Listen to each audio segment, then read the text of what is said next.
Chegamos a mais um momento de umas pequenas reflexões que tem como tema: cuidado com a inveja. Ela é maligna e mata. Não cobiçarás nada que pertença ao teu próximo. Êxodo, capítulo 20, versículo 17. Não cobiçarás a casa do teu próximo, nem o seu campo, nem o seu servo, nem a sua serva, o seu boi ou o seu jumento, nem nada que lhe pertença. Deuteronômio capítulo 5, versículo 21. Esse é o 10º mandamento da lei de Deus. A inveja é um dos 7 pecados capitais. Segundo o Catecismo da Igreja Católica, a inveja é um vício capital. Designa a tristeza que se sente perante o bem alheio e o desejo imoderado de se apropriar dele, mesmo indevidamente.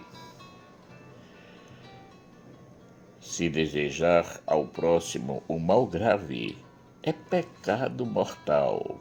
SIC 1539. Daí os cuidados que devemos ter com esse vício.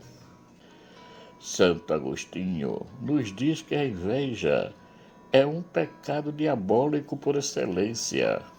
E é verdade. Ela nos leva a desejar a morte ou o distanciamento daquele que invejamos, além de desejar os seus bens e os sucessos. No Antigo Testamento, temos o episódio em que José é vendido pelos seus irmãos, por motivo da inveja, porque ele era o filho que Jacó, Israel, mais amava.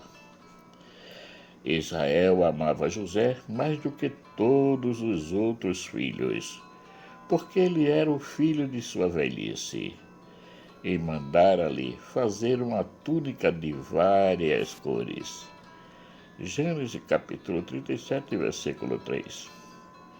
Por esse motivo, seus 11 irmãos tramaram a sua morte.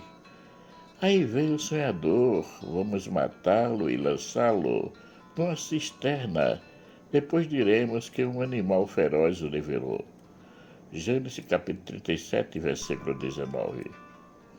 Mas sabemos que no grupo nem todos são perversos. Temos sempre algum com o coração que não vai de acordo com todas as propostas dos demais do grupo. Foi aí que Rubem interveio e disse: não lhe tiremos a vida, e acrescentou: não derrameis sangue, mas lançai-o naquela cisterna do deserto, e não o toqueis com as vossas mãos. Gênesis capítulo 37, versículo 22. E assim foi feito. Assim que José chegou perto dos irmãos, eles despojaram-no da túnica de mangas longas, pegaram nele e lançaram-no numa cisterna que não tinha água. Gênesis capítulo 37, versículos 23 a 34. E eles venderam José aos ismaelitas por 20 moedas de pratas. Tiraram José da cisterna e por 20 moedas de pratas o venderam aos ismaelitas, e estes o levaram para o Egito. Gênesis capítulo 37, versículo 28. A história de José nos mostra o quanto ficamos cegos e surdos com a inveja. Rubem, mesmo não concordando com a morte do irmão, concordou com todo o resto da trama. Ele também tinha inveja de José. No Evangelho, Jesus nos conta uma parábola chamada Parábola dos Vinhateiros Homicidas. Nela, ele nos conta que um proprietário de terras plantou uma vinha e procurou organizá-la da melhor maneira possível e arrendou-a a alguns vinhateiros. Escutai esta outra parábola.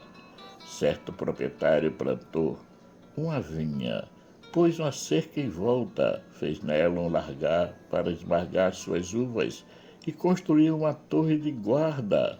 Depois arrendou-a a vinhateiros e viajou para os estrangeiros.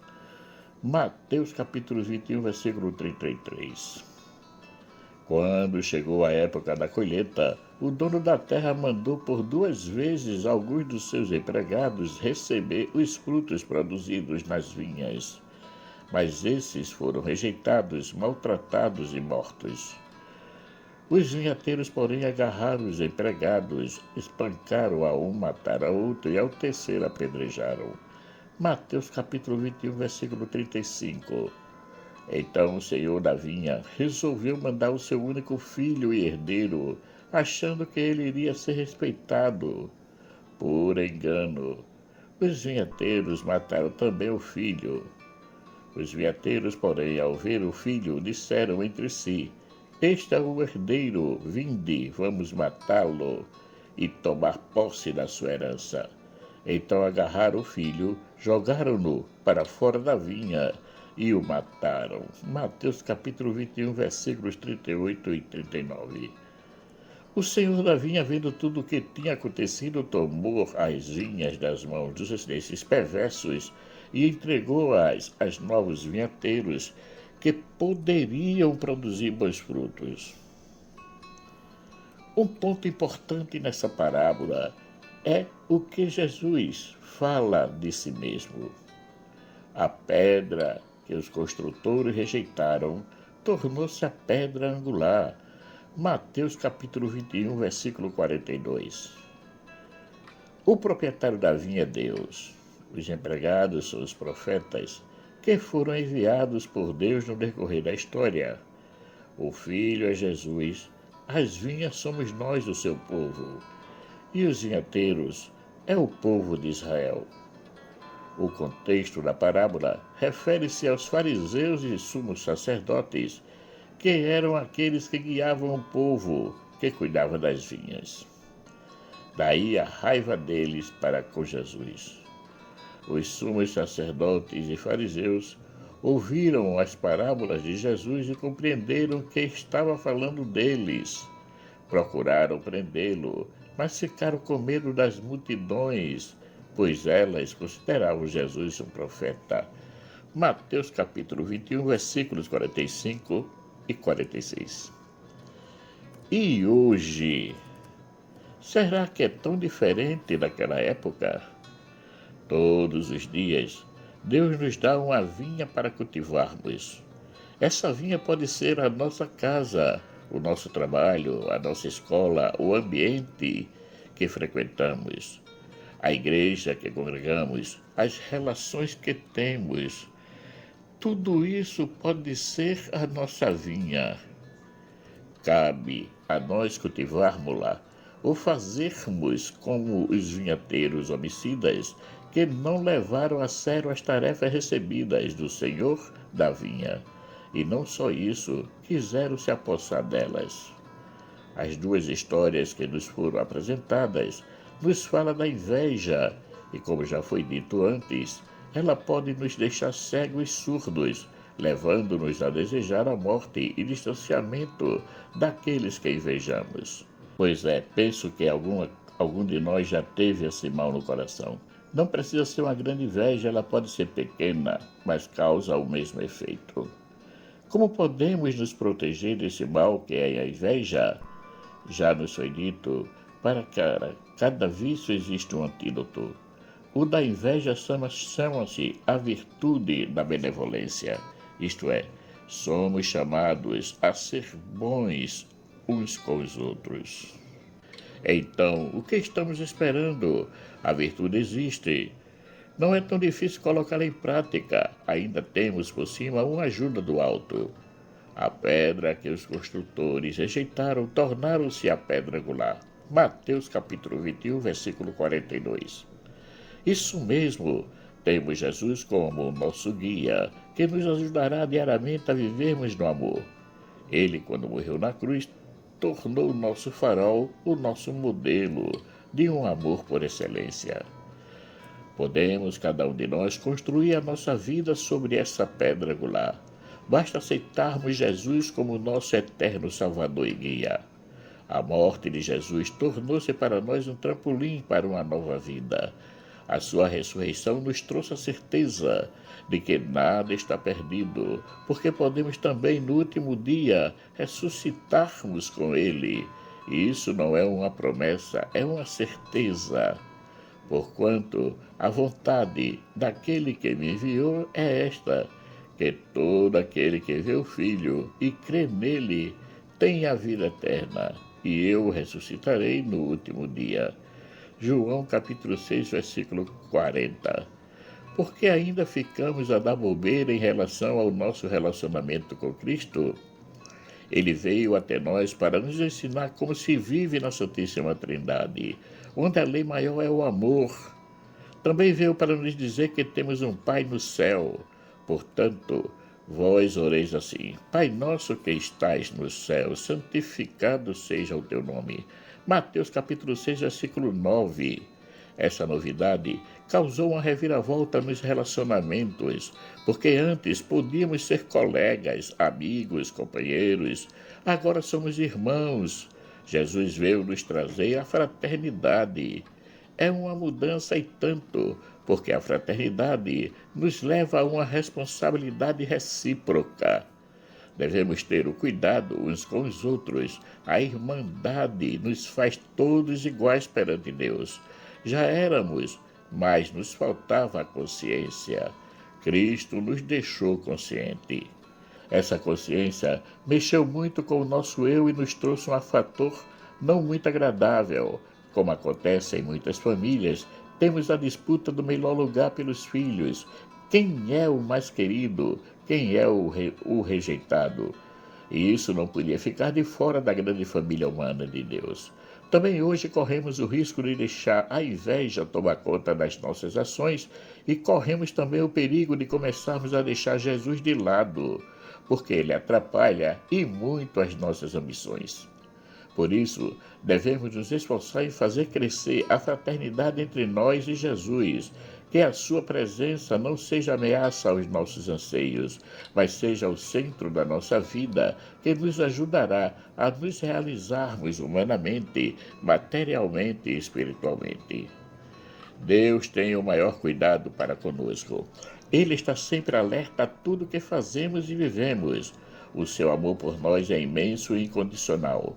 Ele nos ama tanto que chegou a nos enviar o seu Filho para redimir os nossos pecados.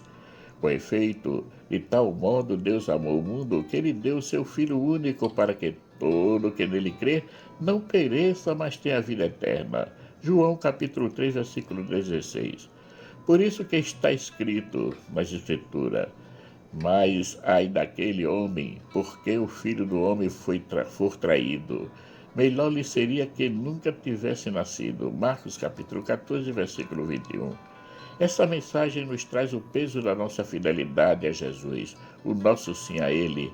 Traz para nós um compromisso com justiça e principalmente com a verdade. Não podemos ser cristãos de meia tigela, de meia boca. Temos que assumir a nossa verdadeira identidade como seguidores de Cristo e anunciar dores da Boa Nova. Logo, como verdadeiros discípulos de Cristo, não podemos deixar que a inveja conduza as nossas atitudes, as nossas escolhas. Nada disso. O que tem que reger a nossa vida é o bem e não o mal. Esse deve ser expulso. Somente o bem deve prevalecer porque somos pessoas do bem.